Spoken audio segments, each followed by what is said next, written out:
sumainyo ang kapayapaan. Ibahagi ito sa isang lisanan may ngiti.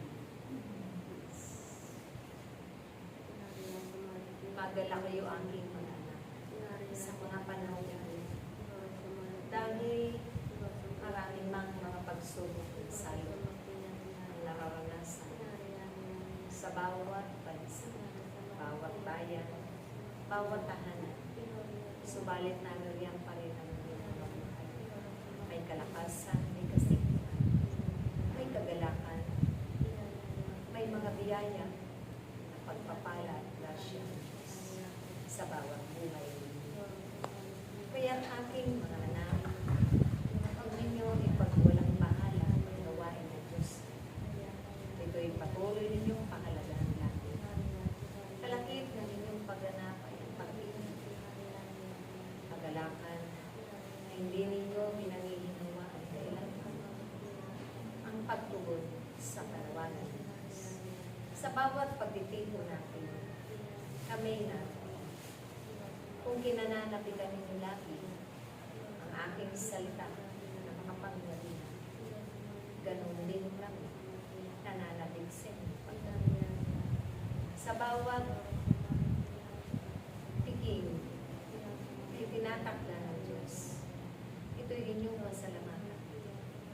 Ito'y inyong tulong.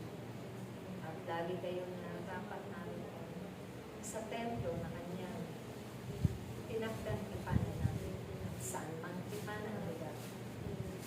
Dahil ito'y ibubuhos niya ang mga biyaya ng pagpapala ng mga himala at iwaga ng ulan.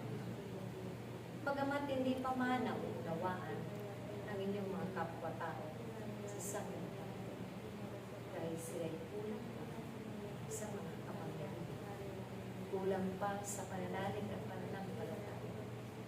Kapag sila man ay lumalulang, sila'y pupunin ng Diyos. Kayo ay pinununan ng Diyos at ito'y daragdagan niya pa ng mga kapangyarihan. Dahil itatakda niya kayong lahat na pumayo sa mga iba't ibang sulok ng sanlibutan. Kaya't sa inyong paghayo, bitbitin ninyo ang kapayapaan at pag-ibig ng Diyos, kagalakan at kababaan ng Diyos. Dahil siya'y tatawag lagi ang paghihirap, pipili ng mga tagapaglingkod na makakatuwang din. Kaya't sa pangangalap ninyo ng mga tupa, ito'y alsahan ninyo. Hindi kayo pagbibigan. Iilan man lamang sila sa mga araw na iyon na parapingin ng Diyos. Ito'y isang kagalakan na at pagdiriwang sa kanya. Kung kayo at ang puso ninyo ay buong pusong galak na galak sa mga araw na ito, higit sa kalangitan na nagagalak sa pagbabalik loob ng isang makasalanan. Kaya't magdiwang kayo sa piling ninyo, magalak kayo, dahil sa bawat pagtitipan natin, lagi kayong nararapat ay malinis puso at kalooban. Alisin at iwasan ninyo ang pagkabaha-bahagi at dahil ang pagkakaisa ninyo, ito ang magdadala ng katagumpayan sa bawat gawain ay pinatakda ng Diyos. Sa bawat tahanan na inyong tulungan ang pangunguna, maitatatak ang kanyang kalalaman. At ang pagliligtas ng Diyos, magpakailanman ay hindi mawawala at mauubos. Walang hanggang tulad ng kanyang pag-ibig, ng kanyang awa at kabut. Kaya dito, sa aking muling pagkabuhay, sa araw na iyon, ang kapaskuhan ng aming muling pagkabuhay, naroon kayo, nakipag-iwag sa inyong sa inyong kapwa gagawa ay pinagdadalus. Iyan ang tanda na kayo ay tunay na umiibig at tapat ng tagapag-ibig ng Diyos. Mga bagay na daragdagan ng Diyos sa inyo. Kung inyong alalahanin ito, maging ang karunungan ninyo ay kaya niya pagkaloob o ibigay. Pupunuin niya kayong karunungan.